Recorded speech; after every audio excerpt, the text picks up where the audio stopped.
So what's up, people? I'm at the Parque Ecológico de Tete, just having a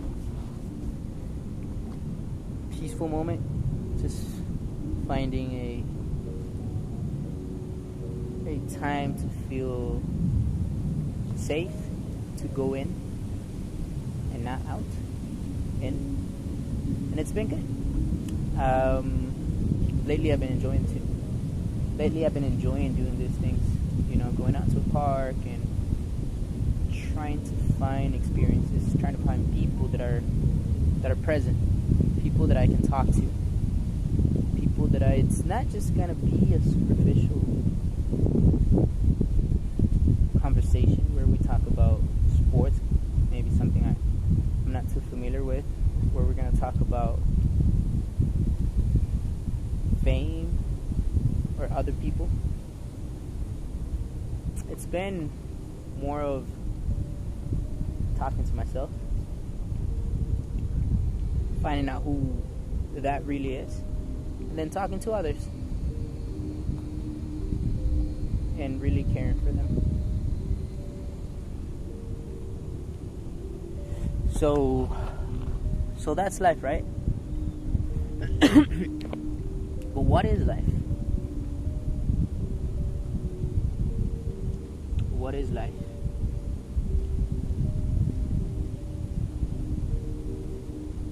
Is it something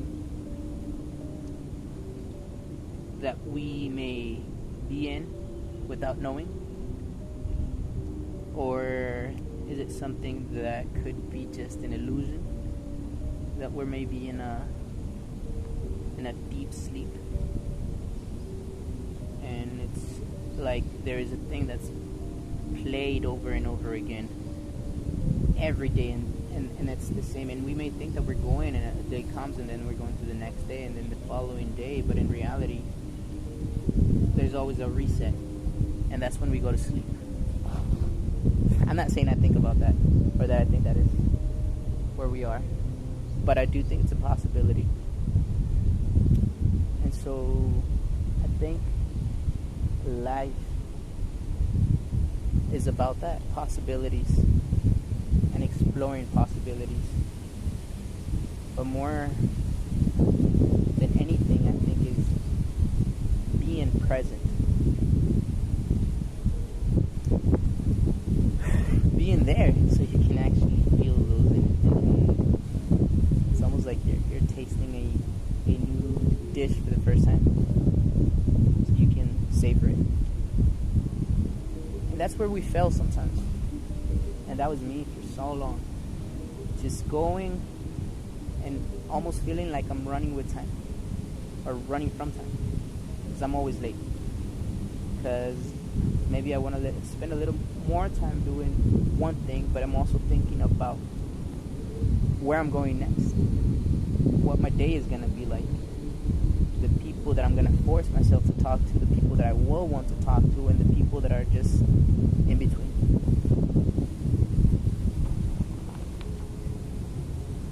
So that was life for me for some time, for a long time actually. And then there's other things that get to your life that some say help, some say, which is me, that take you away from you and from being able to connect to you. And I'm not against any religion nowadays. I'm really not. But from my experience and the life that I'm living in,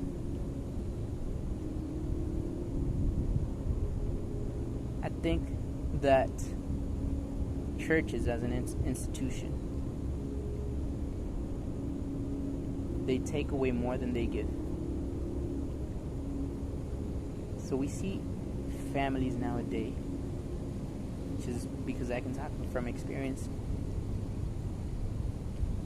after a full week of labor, after a full week where they couldn't really pay attention to their kids, to how they're doing, to see if somebody is bothering them, or if they're just happy, they made a new friend, actually being their friend, going out somewhere and doing stuff, or just being inside, but spending some quality time. So we give it to the parents. Then, yes, they have a lot of things to do. They need to pay for our school. They need to pay for our food. They need to pay for our clothing.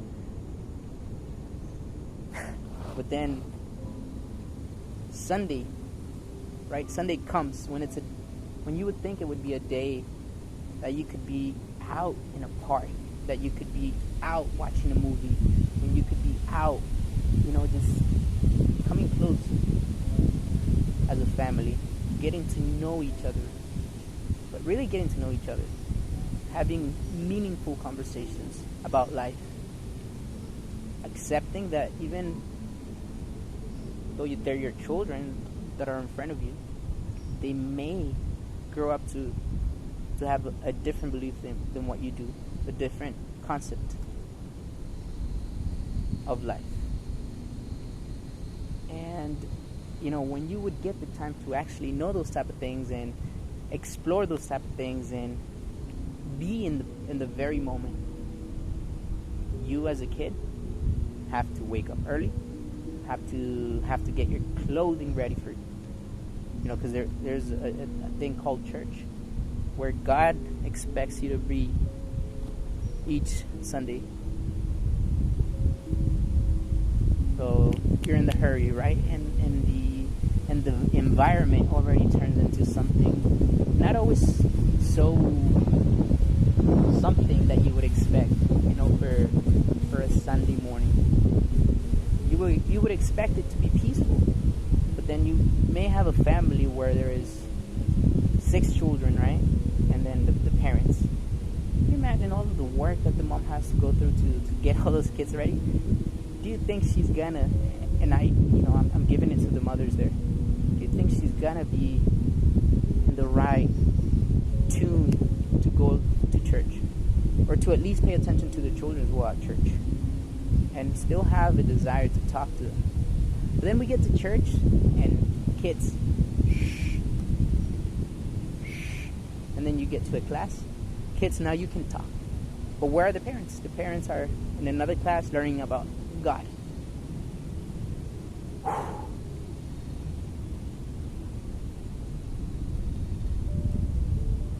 And then you finally, after 3 hours, in church. And then you get to go home, right? Sometimes you get to go out. Your family might be one of the families that kind of breaks the Sabbath day because they buy things on a Sunday, or maybe they don't, or you go to a cycle where they do, and you go through another, time where they don't, because we're not supposed to buy things on a Sunday.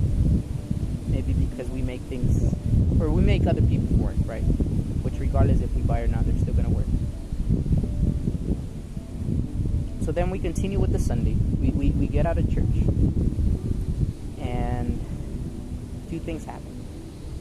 You're either too tired from your heavy week, from work, because work is heavy. It gets heavy. It gets tough. It gets almost to a point where you just want to chill and lay and take a long nap. So then again, we miss that again. That opportunity to connect.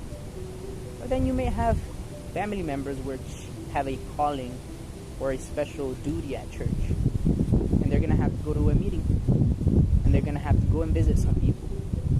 They're gonna have to go and do good, which is good, right? They may go and pray for somebody, an elderly person. There's a bunch of things that they can do when they have callings in the church, which are all good. Then the kids are still in the house, or are still in church, maybe waiting for the parents to finish up a meeting.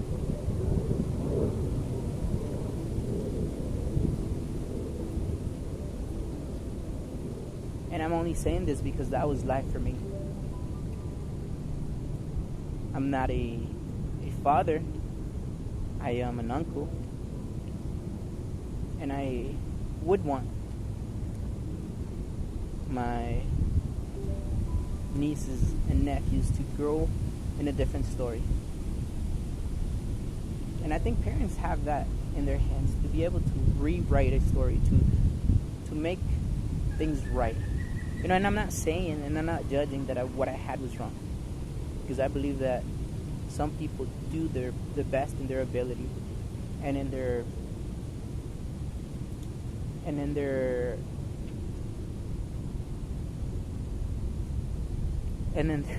circle of life, right?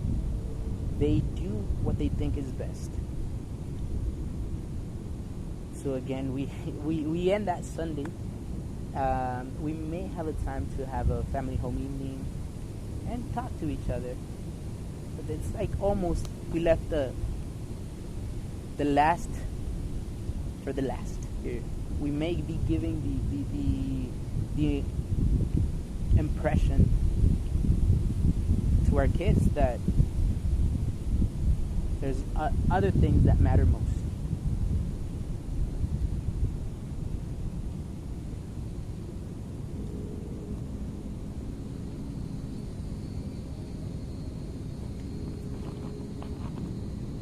What are those things? I'm trying to think. Really, I'm trying to have this moment. Something I want to share with you all as well. About that, right? So that we don't go through those same cycles, and that where we can have a way to help and to correct, maybe. So that was one part of life. Then there is the other opposite of that, where you have to work, maybe not, but you still give yourself time, whether it's at work, whether it's anywhere really, to have a true intentional connection with somebody, whomever, somebody in the street even, because they do have a lot to say. Everybody really does. But in that life, you're present. You're there. Your thoughts on the Sunday that's coming up, or on something you wish you had that was there in your past, but it's no longer there. But you're actually present, and you have the most amazing conversations with people, with your children, with anybody really. Sunday comes, and it's also a day where you get to be with your children, where you maybe take turns on what they want to do, because you have, and I'm only talking about this on an other dimension, because it's good when we think about it. Maybe it's not something that's happening or currently happening to you, but something that you would want to possibly have in the future, or want to find a way to have it, right? So then Sunday comes, and you're just really getting to know your family, getting to know the ones that are around you. That during the week, sometimes we get so caught up with time and caught up with work and studies and other things that we forget. Then we have a special day on a Sunday to be together, to be present, to have experiences as families and as individuals, even if you don't have a family. I think that's more like the life that we should want to have, and we should want our kids and those around us to have. To actually give yourself the time. We all have 24 hours. Give yourself the time to make it meaningful, to make you present, and at the same time, give that to other people. Be present for other people. Have meaningful conversations with other people. So again, going back to what life is and how do we live it.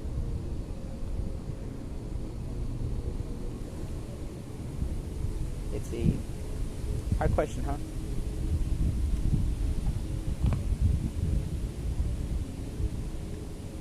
Because it's easier said than done. But is it really?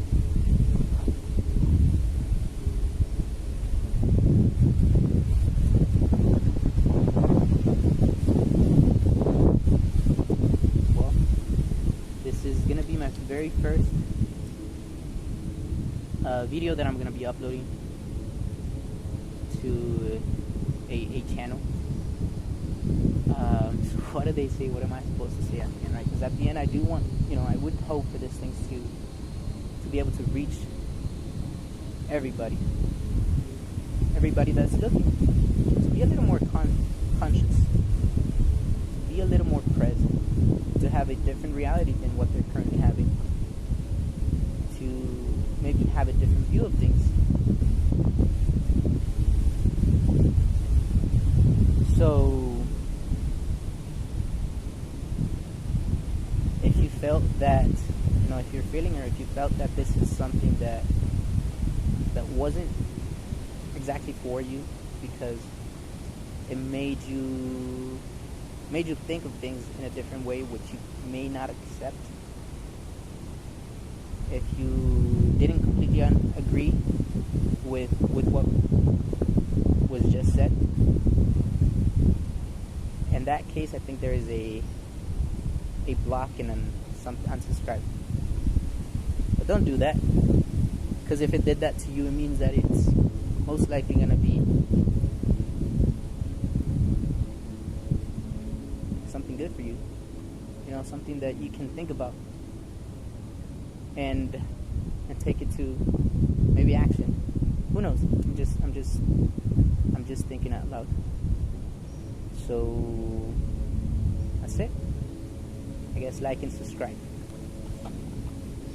Next time I'll try to look at the camera.